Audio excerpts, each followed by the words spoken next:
So let's say you go to an event. Can you kind of walk us through how you meet people and what you say to them to kind of gauge their Sure. interest and all that? Yeah.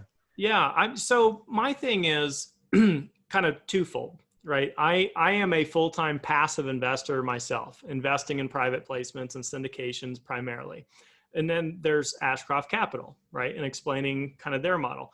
So I try to be as fluid and authentic and flexible as I can. So I'm never coming at it from a sales perspective or, hi, I work at Ashcroft. Do you want to invest in a deal? Like I've never taken that approach. It's always first just learning about the other person. Hey, I don't think we've met.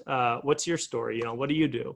Boom, right? There's your icebreaker. And then getting into, what excites that person, what their goals are, their ambitions, and you learn a ton in 30 to 60 seconds, right? If they're diehard one direction or another, you embellish that direction and try to learn what you can from them.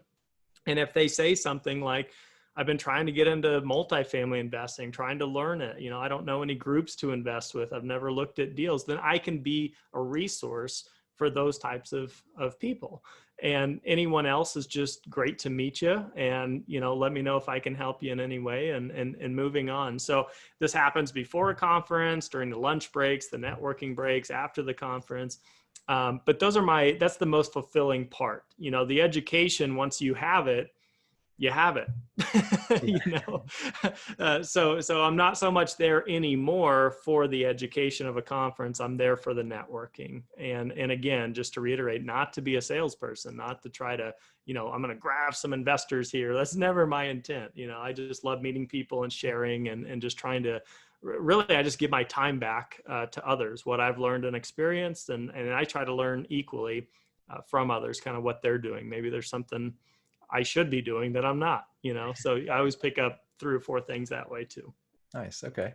Yeah. And so what I take away from that too is then not necessarily going into the conversation with an agenda, but like just authentically trying to meet people, listen to them, like listen first before you speak, try to find out something about them. And then also I appreciate too what you said, like seeing if you can help them in some way. So being of value, providing value to other people, even if it doesn't help you necessarily personally. Yeah. Um, Mm-hmm. yeah. And that makes sense that, cause you never know where these connections could lead. You could, even if somebody's not going to be an investor, who knows what other benefit you could receive from that relationship. So. Oh yeah, I've been introduced to resources, books, sponsors, that I didn't know existed, that were in a niche I wanted to kind of experiment with, and it's just been crazy. I've been invited to not only speak at various real estate meetups, especially during lockdown here, but it's hard. It's an abstract, it's like a compounding thing. You have all these conversations and you think, boy, that was, maybe a waste of time. Right. But then a year later, like, holy crap, all these people reached out and I got all these invites and now all this stuff's happening. And it had it not been for all those conversations put in up front. So yeah, to your point, you never know where someone's going to lead for sure. Okay.